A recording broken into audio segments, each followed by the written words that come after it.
Amém.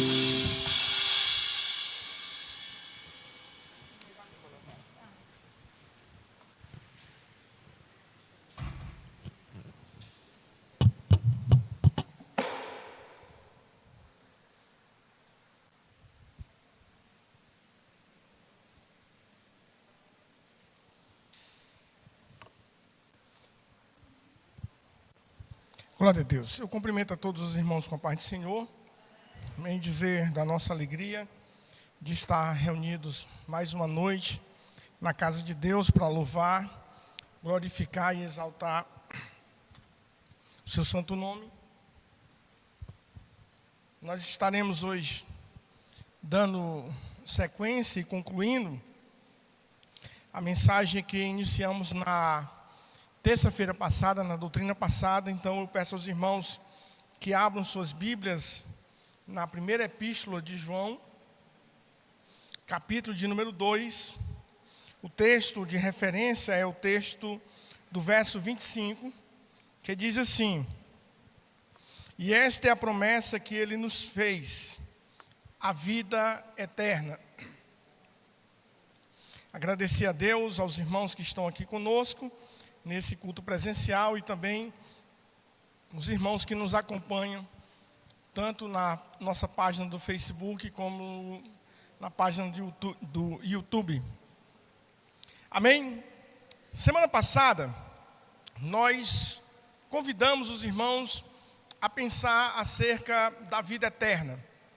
E falamos para os irmãos que Jesus, quando Ele esteve entre nós, fisicamente, porque Ele ainda está presente em nossos corações, Ele constantemente falou dessa importância.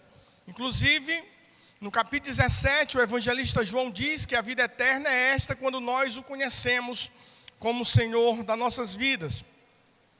Então, na semana passada, eu fiz aqui com os irmãos uma introdução falando sobre a vida eterna e trabalhamos alguns pontos que são importantes para que eu viva intensamente essa vida eterna, porque alguns de nós temos a impressão de que a vida eterna que o Senhor veio para nos garantir, ela só irá se desenrolar na nossa vida depois do arrebatamento da igreja, ou a parousia, a volta do Senhor Jesus, ou quando a gente morre, que vai já dar início a esse processo.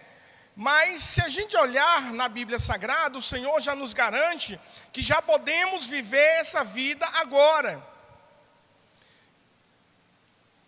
Nós já desfrutamos dessa vida agora, por isso que o Senhor Jesus, durante a sua vida terrena, Ele esteve constantemente nos ensinando a viver bem com o outro. E na semana passada, eu falei sobre isso, de que nós precisamos ter certeza, que nós precisamos ter convicção da vida eterna, e que nós demonstramos esta certeza, esta vida eterna, a partir do momento em que nós temos convicção de quem é Jesus.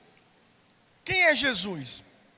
Pedro, certa vez, ele disse: tu és o Cristo, o Filho do Deus vivo. Ele vai dizer isso mais de uma vez, que Jesus é o Cristo, o Filho do Deus vivo. E nós, o que podemos dizer acerca de Jesus? Que convicção nós temos? Eu disse também que esta vida eterna, ela se manifesta na minha vida a partir do momento que eu obedeço a palavra de Deus, que eu guardo a palavra de Deus e pauto as minhas escolhas, pauto as minhas decisões através daquilo que a palavra de Deus me diz que é correto, ou aquilo que a palavra de Deus me diz que é do agrado de Deus. E nós encerramos nesse terceiro ponto, quando nós falamos que eu demonstro e vivo a vida eterna já agora, já estou caminhando nessa vida eterna, quando eu tenho comunhão um com o outro, quando eu tenho comunhão com o irmão, não só o meu irmão de carne, meu irmão sanguíneo, mas também o nosso irmão aqui na igreja, porque quando nós entramos para a casa de Deus, para a igreja de Deus, nós assumimos também essa família que é a nossa igreja. Aí nós falamos do drama da convivência, porque há quem diga que viver é fácil e conviver é arte, e nesse drama da convivência nós machucamos e somos machucados, nós muitas vezes ferimos e somos feridos, e esse é o grande desafio: perdoar, amar.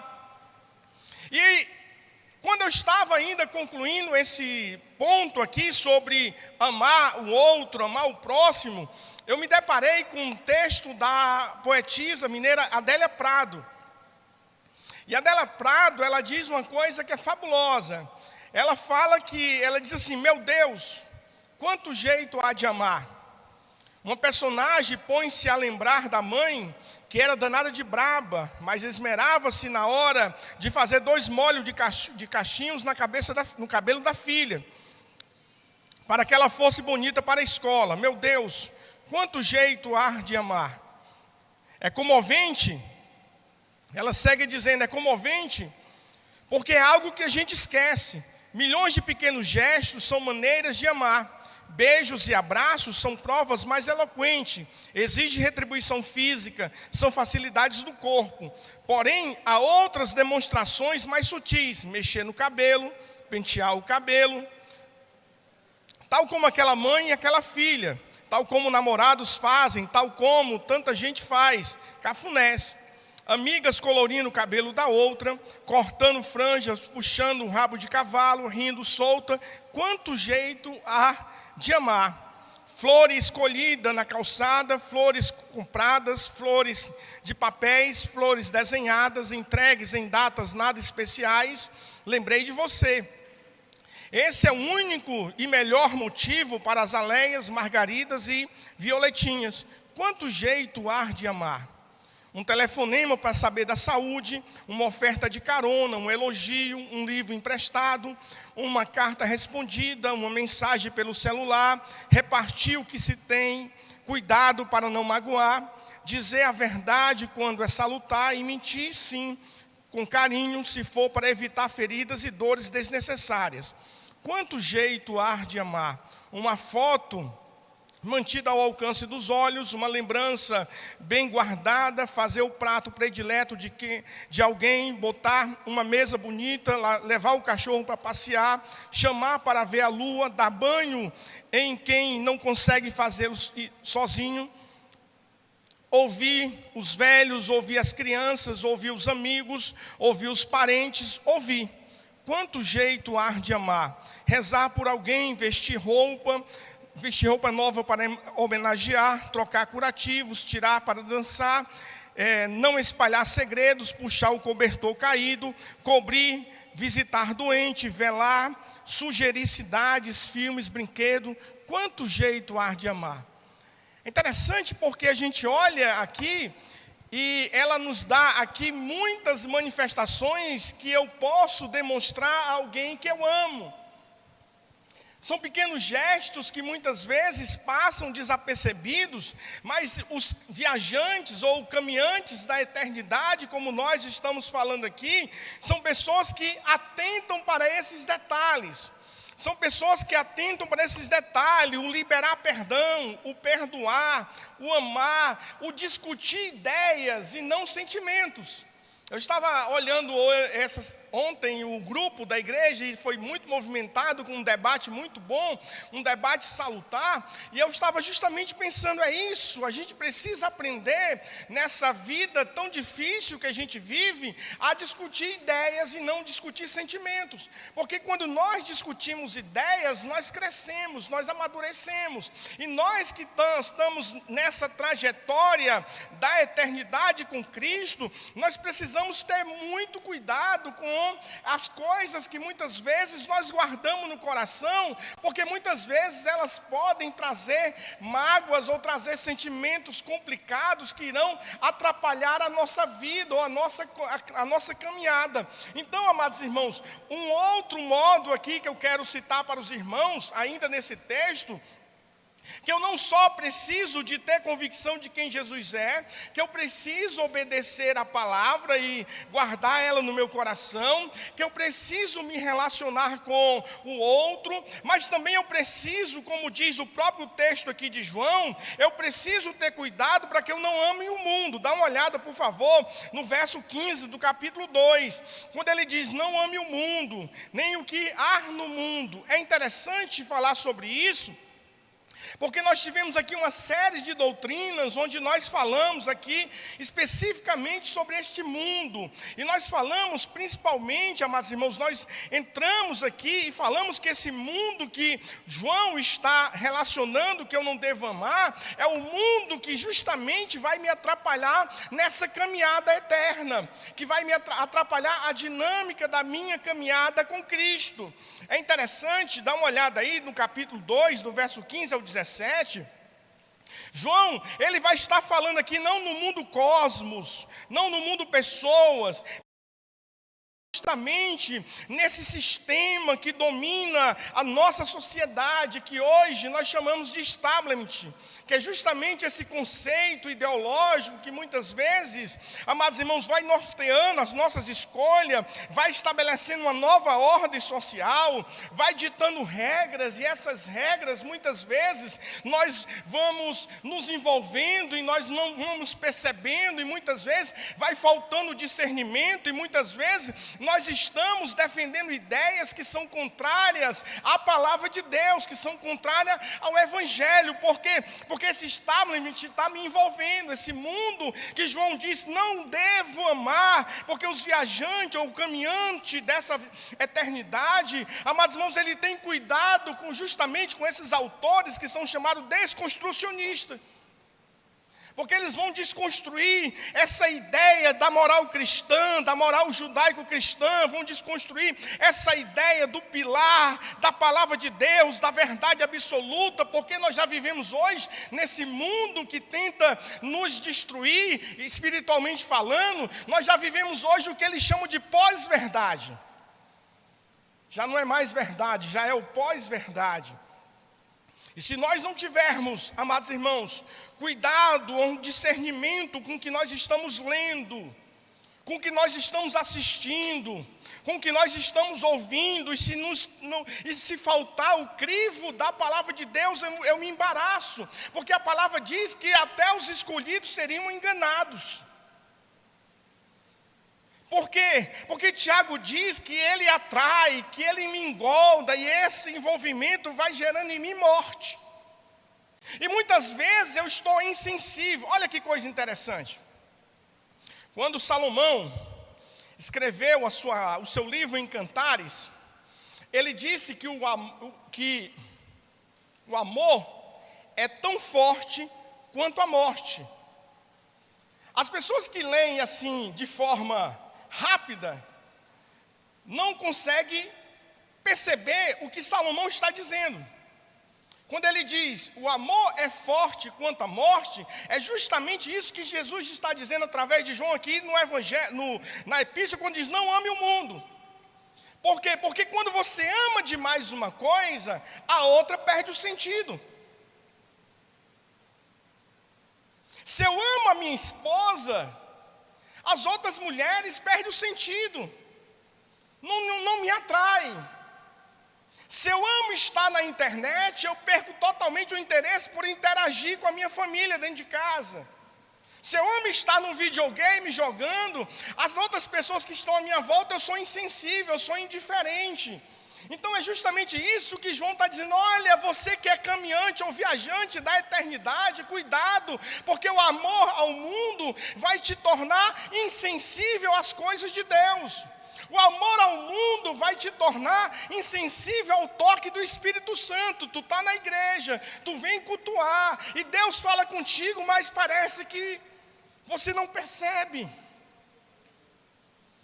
E aí, amados irmãos, eu preciso ter muito cuidado, porque esse mundo que a Bíblia fala, nos envolve de tal maneira naquilo que eu leio, naquilo que eu estou consumindo, naquilo que eu estou compartilhando, e muitas vezes eu não me dou conta que eu estou muitas vezes levantando bandeiras que Cristo não levantaria, defendendo ideias e ideologias que Cristo não defenderia.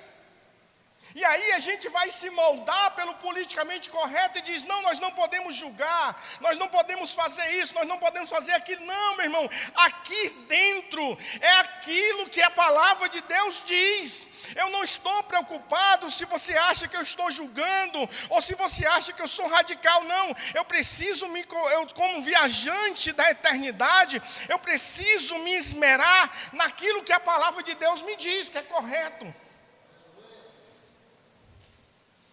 E aí eu tenho que ter muito cuidado naquilo que eu leio. Eu preciso ter muito cuidado naquilo que eu observo. É interessante que o Antônio Gramsci, ele dizia que não se devia invadir quartéis, mas a estratégia de ocupação deveria ser no que ele chama de superestrutura, de colégios, escolas, sindicatos, igrejas.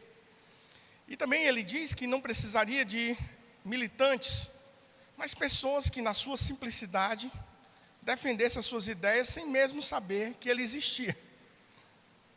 Essa mais ou menos é a ideia do pensamento. E é justamente isso que João está nos alertando aqui, quando ele diz, não ame o mundo. Não ame o mundo, porque esse envolvimento com o mundo irá me afastar das coisas de Deus. Deixa eu dizer uma coisa para você, meu irmão. Deixa eu dizer uma coisa para você, minha irmã.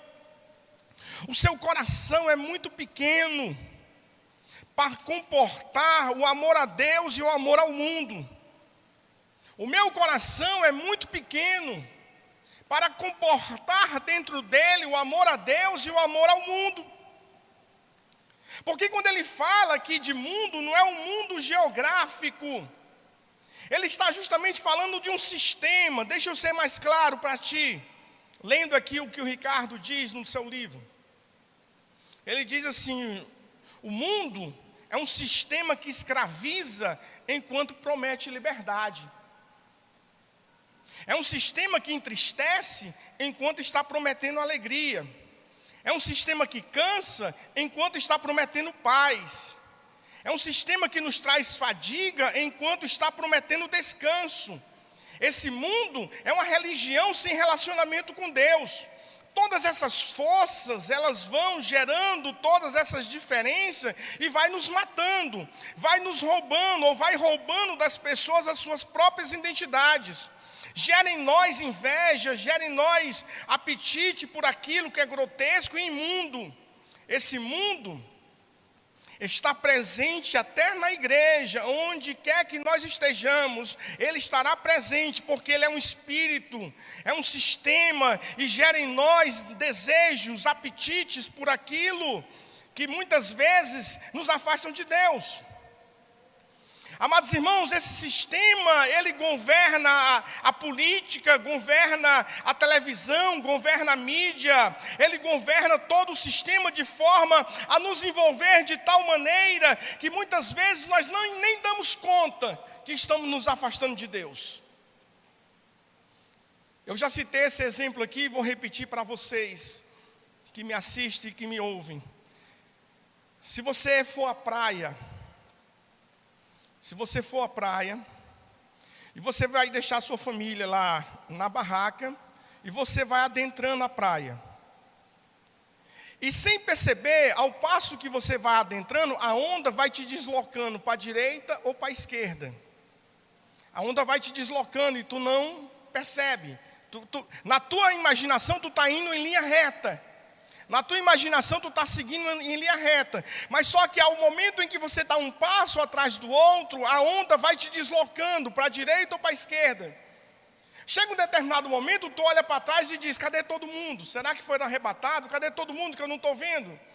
Quando você olha de novo, elas já estão a 15 graus, a 45 graus da onde você estava. Porque a onda foi fazendo esse deslocamento e você não percebeu, você não sentiu. Assim também é o que esse sistema faz comigo, faz contigo. No momento em que nós vamos deixando de ler mais a Bíblia, no momento em que nós vamos deixando de observar mais a palavra de Deus e vamos nos guiando por esses valores, por esse sistema, nós vamos nos desviando. Por isso que Salomão diz em 2 capítulos do livro de Provérbios: há caminhos que ao homem parece direito, mas o final dele é destruição. Há caminhos que ao homem parece correto, mas o final dele é morte. Salomão diz isso em 2 capítulos, no capítulo 14 e 16. Ele vai citar esse mesmo versículo, ele vai repetir para chamar, pastor Augusto, a nossa atenção para a seriedade do que esse sistema faz comigo e contigo, se nós não tivermos o discernimento de Deus. Deixa eu dizer uma coisa para você, meu irmão. O salvo em Cristo, o que está caminhando na eternidade, ele não relaxa, ele não baixa a guarda. Se você lê em casa, leia só em casa, por gentileza. No capítulo 17 de João, você que está em casa, anota para ler depois. No capítulo 17 do Evangelho de João, na sua oração sacerdotal, no verso 11... no verso 12 e no verso 14, João ele ora a Deus e diz claramente que esse mundo é um mundo de isolamento, é um mundo de egoísmo, é um mundo que vai nos afastando, que vai nos matando. Inclusive ele diz no verso 14, quando a palavra de Deus está em nós, esse mundo não nos aceita. Isso são pontos que eu cito para mostrar a nossa convicção. A segunda coisa, já caminhando para a conclusão, é que eu preciso, amados irmãos, como caminhante ou viajante da eternidade, eu preciso permanecer no Evangelho. Eu preciso permanecer na palavra de Deus. Dá uma olhada aí, por gentileza, no verso de número 24 do capítulo 2 ainda, por gentileza. Dá uma olhada aí no verso 24. Olha o que ele diz aí no verso 24. Permaneçam em vocês o que vocês ouviram desde o princípio. Se o que vocês ouviram desde o princípio permanecer em vocês, também vocês permanecerão no Filho e no Pai. 25, esta é a promessa que Ele nos fez, a vida eterna. O 26, isto que acabo de escrever para vocês é a respeito dos que estão tentando enganá-los. João já está aqui, amados irmãos, nos advertindo. Porque naquela igreja ali, a qual ele direciona a sua carta, as igrejas que, essa chamada de Epístola Universal, que ele está direcionando a sua carta, ele já está ali alertando a igreja que há um movimento para nos enganar, que há um movimento para nos afastar do nosso objetivo, do alvo. Se você voltar para o capítulo 1 do mesmo livro, no verso de número 1, ele diz assim: o que era desde o princípio, o que ouvimos e o que vimos, com os nossos próprios olhos, e o que contemplamos e as nossas mãos apalparam, e é a respeito do verbo da vida. Ou seja, João já está nos exortando aqui, ou nos admoestando a permanecer nesse evangelho por ele pregado, porque ele está só reproduzindo aquilo que ele ouviu do próprio Senhor, daquilo que ele testemunhou, da ressurreição de Cristo, que Cristo não está morto, que Cristo ressurgiu dos mortos. Ele está justamente nos chamando a conservar o ensinamento, a conservar a sã doutrina. Quando falamos de conservar aqui, de ser conservador, eu não estou falando do ponto de vista político, mas eu estou falando do ponto de vista da preservação, do guardar o evangelho, do guardar a palavra de Deus na minha vida, direcionando as minhas decisões, direcionando as minhas ações. Sabe por quê, irmãos? Porque quando tu vai lá para 2 Timóteo, capítulo de número 3, verso 1, verso 7, e depois no capítulo 4, verso 3, isso de 2 Timóteo, vou repetir para os irmãos que estão anotando em casa e aqui. 2 Timóteo, capítulo 3, verso 1 e verso 7. E depois do capítulo 4, verso 3, Paulo vai justamente dizer que esses movimentos, muitas vezes, eles criam coceira nos ouvidos. E muitas vezes a busca do novo, da experiência, do mestre, daquele que sabe, daquele que quer ser o detentor da verdade, ele vai justamente mostrar que essa busca são coisas do tempo presente, dos últimos dias. Sabe por quê, irmãos? Porque muitas vezes essa busca pelo novo me faz me afastar do Evangelho, me faz me afastar da palavra de Deus, me faz me afastar daquilo que Deus tem na sua palavra para mim. O que precisamos, irmãos, não é de novidade, o que precisamos não é de modismo, o que precisamos é de poder. O que nós precisamos, irmãos, não é de modismo, não é de novidade. Vou repetir, nós precisamos de poder. E quando Paulo escreve para a igreja de Corinto, ele diz isso: olha, quando eu estava pregando a vocês aqui, eu não estava falando em sabedorias de palavra. Porque a igreja de Corinto tinha lá alguns filósofos que estavam ali assediando aquela igreja. E Paulo diz: olha, eu não vim falar com vocês em sabedorias de palavra. Pelo contrário, eu vim falar a vocês em demonstração de poder. E é isso que a igreja do século 21 precisa, de poder do Espírito Santo. Nós estamos buscando novos modelos, nós estamos buscando novas estratégias. Mas na verdade o que precisamos, irmãos, é de poder. Ele diz isso no verso de número 18 do capítulo 2, dá uma olhada aí, por gentileza. Ele diz no verso 18 que iriam surgir muitos anticristos. Muitos anticristos. E quem são esses anticristos, irmãos? São aqueles que estão pregando palavras contrárias ao Evangelho. São aqueles que estão trazendo ensinamentos contrários ao Evangelho. Quem são os maiores inimigos da Bíblia? São os ateus? São aqueles que querem queimar a Bíblia? São aqueles estudantes que outro dia passou aí rasgando e queimando a Bíblia? Não. Os maiores inimigos da Bíblia são aqueles que distorcem os ensinamentos. São aqueles que fazem adaptações. São aqueles que fazem enxertos. São aqueles que querem modificar a sã doutrina. Esses são chamados de anticristo. Esses são chamados de falsos profetas.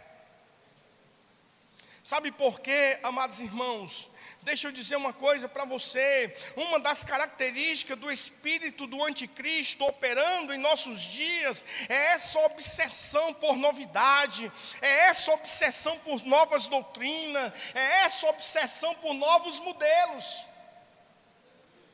Teve até um pregador famoso aí na internet outro dia, que estava justamente propondo essa releitura da Bíblia, essa adequação à Bíblia ao momento. Quando os reformadores já diziam que a Bíblia ela é mais atual do que o jornal que vai sair amanhã ainda. O jornal nem saiu ainda, já está lá. A Bíblia já prescrevendo, já profetizando, já predizendo. Sabe por quê? Porque a Bíblia ela foi inspirada pelo Espírito Santo, por Deus. Então essa obsessão pelo novo, essa obsessão por novidade, por novas doutrinas, novos modelos, é justamente uma marca desse mundo, uma marca desse espírito do anticristo que muitas vezes, amados irmãos, nos envolve de tal maneira que nós esquecemos da sã doutrina. Sabe por quê, irmãos? Porque o verdadeiro evangelho, ele foge da especulação. Ele foge da especulação. Deixa eu dizer uma coisa para você, meu irmão. Hoje o que está em jogo não é mais aquela discussão teológica, mas a própria vida eterna. Os acontecimentos apontam para isso, para a volta de Jesus. Então o que está em jogo hoje não é essa discussão entre calvinistas e arminianos, que é uma discussão milenar.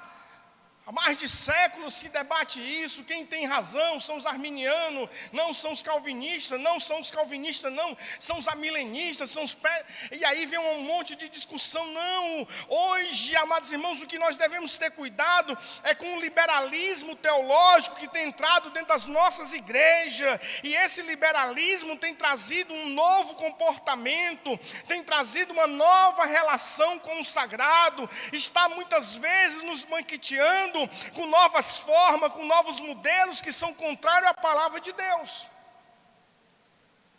que são contrários aos ensinamentos da palavra de Deus. E João, nesse livro, ele vai dizer claro que esses aí saíram do nosso meio porque não eram nossos. João vai dizer isso. Por isso eu quero ressaltar mais uma vez aqui para vocês que estão me ouvindo aqui e em casa, a importância de nós estarmos com a nossa vida enraizada na palavra de Deus. A importância de estarmos vivendo esse tempo presente numa experiência com Deus. Uma necessidade de nós nos voltarmos para a sã doutrina, para a palavra de Deus, porque, amados irmãos, como eu disse na semana passada, no texto da Clarice, um belo dia se morre. Um belo dia se morre e a gente vai brincando, e depois não há mais tempo para consertar aquilo que deveria ser consertado agora.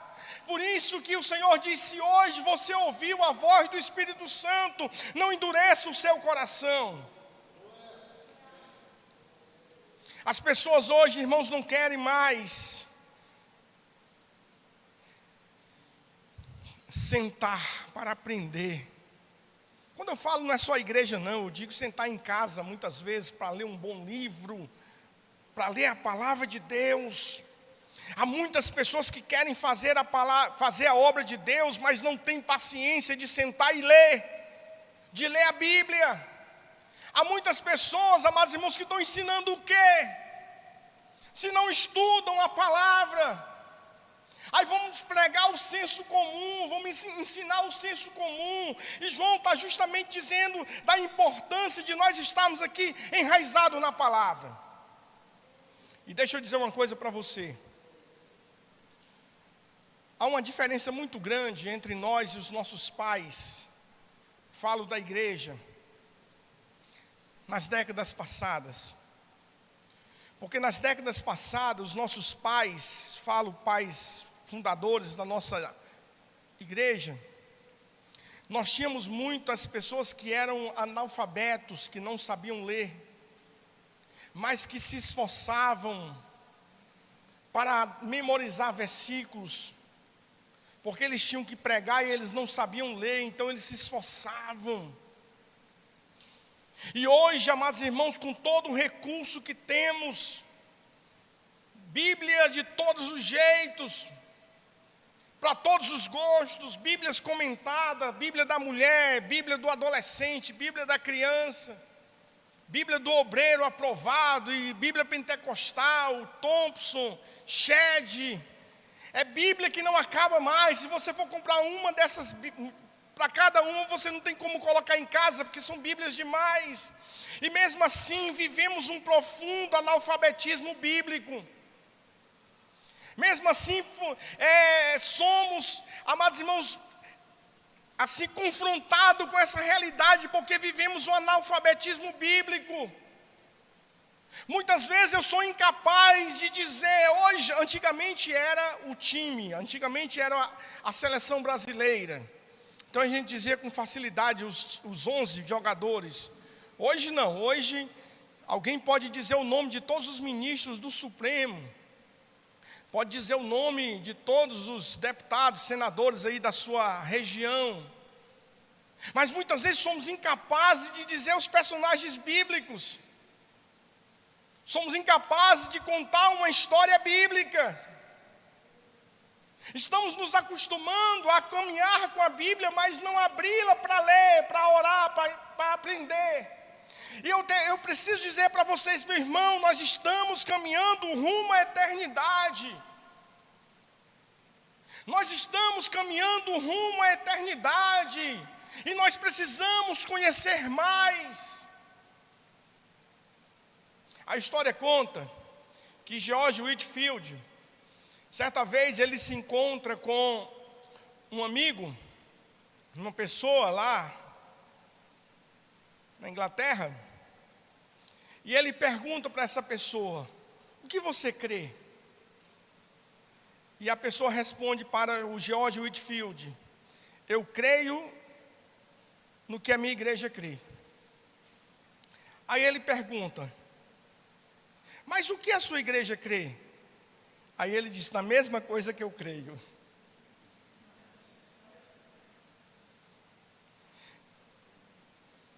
Então, em quem vocês creem? Ele diz: nós cremos na mesma coisa.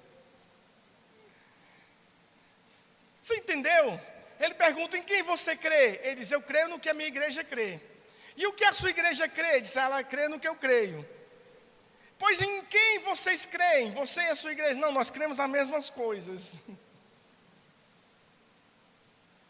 Amados irmãos, essa pergunta, se ela for feita a mim e a você, nós não podemos reproduzir essa mesma coisa. Nós precisamos saber em quem nós temos crido. Nós devemos saber, como disse Pedro, responder a quem vos perguntar a razão da esperança que há em você.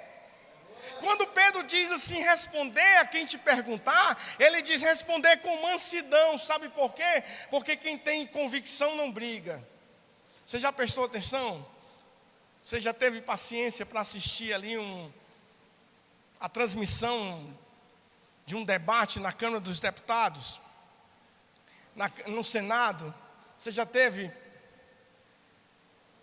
Falta argumento. Aí ele diz: Vossa Excelência é um bandido. Tem que dizer Vossa Excelência, senão dá errado. Então dizer Vossa Excelência é um bandido. Vossa Excelência. Quando ele já começa a adjetivar, porque não tem argumento para defender. Então, como ele não tem argumento para defender o que ele pensa, ele começa a agredir um ao outro.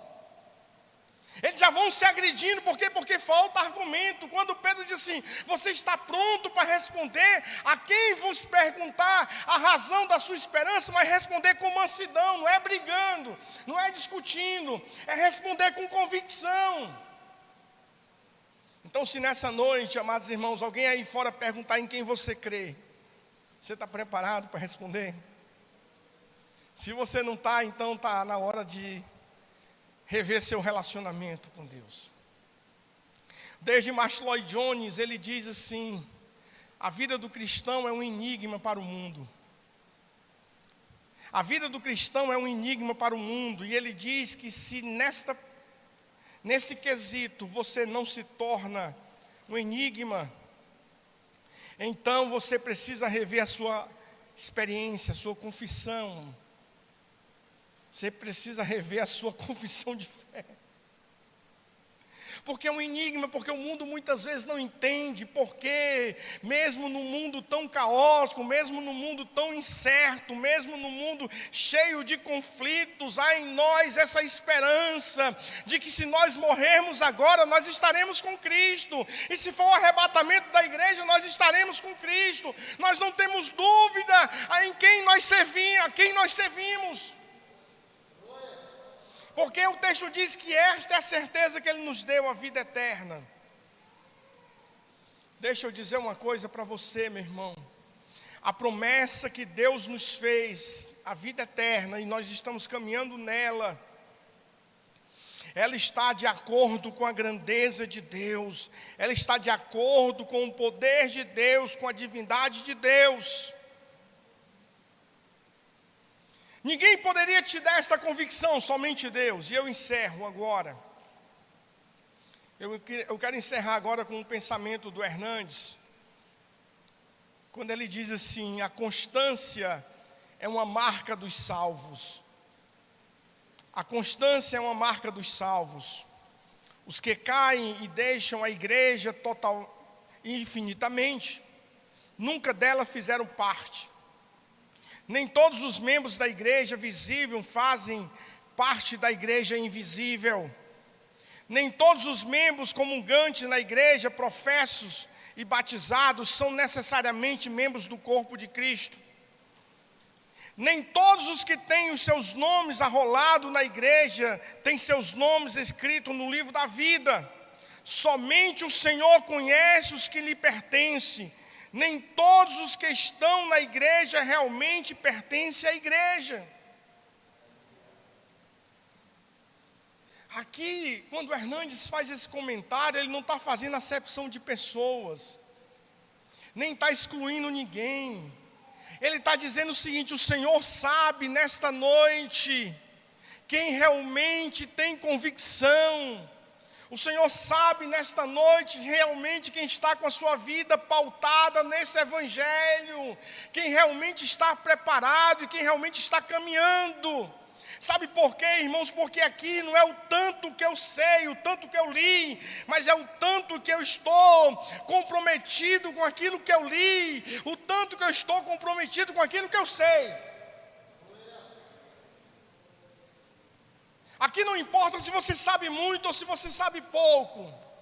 O que importa é se você está comprometido com aquilo que você sabe, com a revelação de Deus que já se descortinou a você, com a revelação de Deus que já se mostrou a você. Você precisa, eu preciso parar de ser indiferente com essa realidade, porque nós estamos caminhando rumo à eternidade.